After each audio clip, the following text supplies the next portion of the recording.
చూస్తుంటాం కదా, పోకిరి బిజినెస్ మ్యాన్లో బలవంతంగా ఆస్తులు లాక్కోవటం, లేకపోతే తుపాకీ పెట్టి ఆస్తులు రాయించేసుకోవటం చాలా సినిమాల్లో, తెలుగు సినిమాల్లో కూడా చాలా సినిమాలు వచ్చినాయి. అత్తారింటి దారేది, అలా వైకుంఠపురం, అదేవిధంగా డాన్ సినిమా అక్కినే నాగార్జున గారికి సంబంధించిన డాన్ సినిమాలో కూడా ఈ భూభాగం మొత్తం నాదే అని చెప్పేసి, ఎక్కడ ఎవరో ముంబై నుంచి వచ్చేసి మాఫియా వచ్చేసి అక్కడ ఉన్నటువంటి వాళ్ళని బెదిరించేసి ఆక్యుపై చేసినటువంటి ఆ సీన్లు.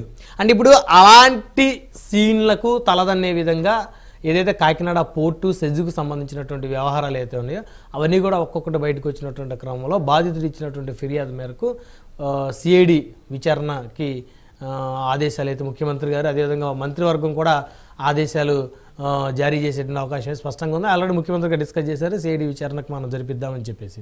సో ఏం జరుగుతుంది, అసలు ఏం జరిగింది అంటే డెఫినెట్గా అండి, ముందుగా ప్రకృతి ఏమవుతుంది ఇక్కడ ఆంధ్రప్రదేశ్లో చూస్తే, ఏది సహజ వనరులు మనకు సహజసిద్ధంగా వచ్చాయండి బ్రహ్మనాయుడు గారు. అవును, అవి కూడా ఏది కూడా మిగల్లా. ఏది కొండలు, ప్రకృతి రమణీయతకు మారిపోయిన విశాఖ ఋషి కొండలు తెలుసు. కొండలు తొలిచి సుందరమైన భవనాలు, 500 కోట్ల విలాసవంతమైన ప్యాలెస్లు కట్టారు. ఇసుక మాఫియా, మైనింగ్ మాఫియా, చివరికి అక్రమంగా పోర్టులు స్వాధీనం చేసుకోవటం. ఇంకా ఏం మిగిల్చారు ఆంధ్రప్రదేశ్లో అనేది కొద్ది బాధగా ఉంది. ఎందుకంటే అక్కడే పుట్టి పెరిగిన వాళ్ళం కదా, ఒక అడ్వకేట్గా ఒక ఆవేదన ఉన్నది.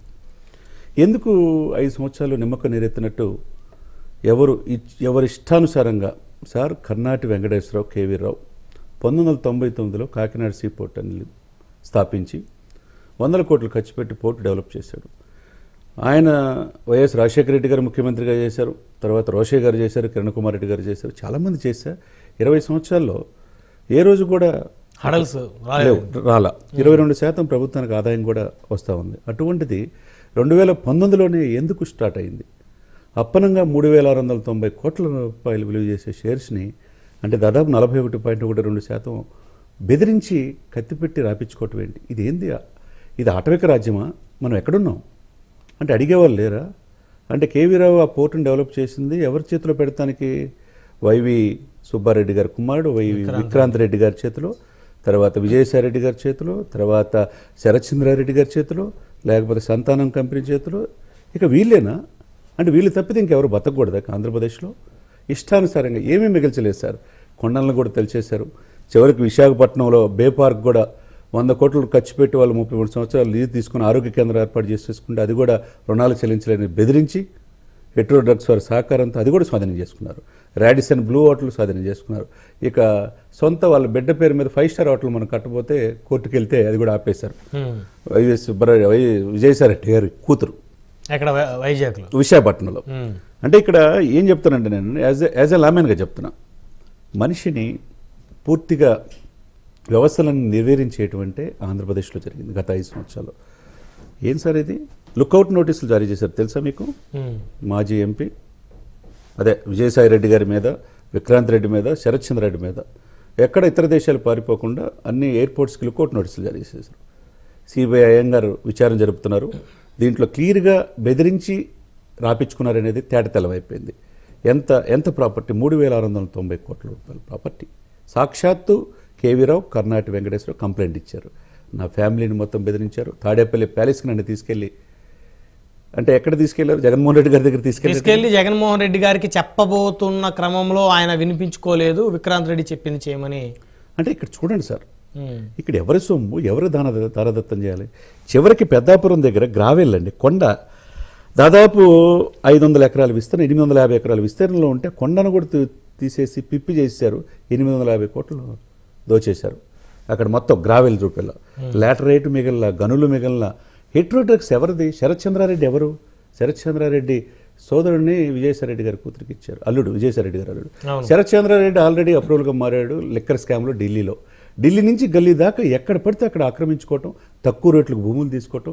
ప్రభుత్వ ఆస్తులు ఎవరబ్బ సొమ్ము సార్ ఇది? బ్రహ్మనాయుడు మీరు చెప్పండి. ఇంత దారుణం ఎప్పుడైనా గత ప్రభుత్వాల్లో దశాబ్దాల తరబడి అనేక మంది ముఖ్యమంత్రులు పనిచేశారు, కానీ ఇంత దారుణంగా ఎవరైనా చేయగలిగారా? ప్రతి దాంట్లో ఏం మిగిల్చారు సార్? ఒకటి సార్, బే పార్క్ పూర్తిగా సొంతం చేసుకున్నారు. వాళ్ళు ఏదో ఆరోగ్య కేంద్రం అని పెట్టుకొని ఇండో అమెరికన్ అని చెప్పేసి బే పార్క్ విశాఖ కొండ మీద చేస్తే అది బెదిరించి స్వాధీనం చేసేసుకున్నారు. రామానాయుడు స్టూడియోని బెదిరించారు. తర్వాత రాడిసన్ బ్లూను బెదిరించి సగం వాటా తీసుకున్నారు. ఇక వంతడ ఓటాలు కొట్టేశారు.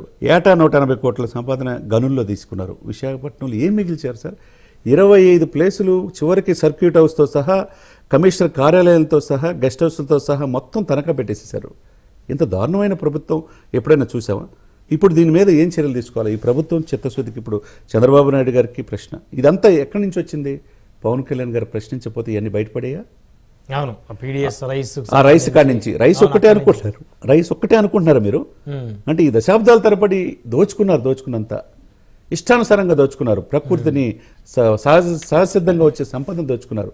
ఎంత దారుణం అంటే ఏం తింటారు సార్ వీళ్ళు? లక్షల కోట్లు సంపాదించుకొని ఏం తింటారు? ప్రజలకు మనం ఏం న్యాయం చెప్పాలి? ఎన్నో ప్రమాణం చేసి ఎమ్మెల్యేలు అవుతాం, ఎంపీలు అవుతాం, ప్రజల సొమ్ముని కాపాడటానికి కస్టోడియన్గా ఉంటా ఉన్నారు. ప్రజల సొమ్ముని మీరు మొత్తం అప్పనంగా దోచుకోవటానికా? ఎవరు కేవీ రావు? పోర్టులేంది? రామాయపట్నం పోయింది, కృష్ణపట్నం ఎవరికి వశమైపోయింది. తర్వాత ఇవన్నీ కూడా పోర్టులు ఎందుకు సహసిద్ధంగా ఏర్పడి మీరంతా స్వాధీనం చేసుకుంటున్నారు? మీరు పోర్టులు మీ అడ్డాగా చేసుకొని పేదవాడి బియ్యాన్ని అక్రమంగా ఇతర దేశాలకి, ఆఫ్రికా దేశాలకు సరఫరా చేస్తున్నారంటే షిప్ను స్వాధీన షీజ్ ద షిప్ అనే దానికి ఈరోజు దేశవ్యాప్తంగా ఇష్యూ అయిపోయింది సార్. గుజరాత్ తర్వాత తీర ప్రాంతం 974 కిలోమీటర్లు ఉండి తీర ప్రాంతం సహజ వనరులు ఉపయోగించుకోవడం మనం చేతకట్లేదు. పోర్టులన్నీ తీర ప్రాంతానంతా వీళ్ళ చేతిలో పెట్టుకుంటే ఇంకా మనం ఏం చెప్తాం సార్ ప్రజలకి? చాలా షేమ్గా ఉందండి.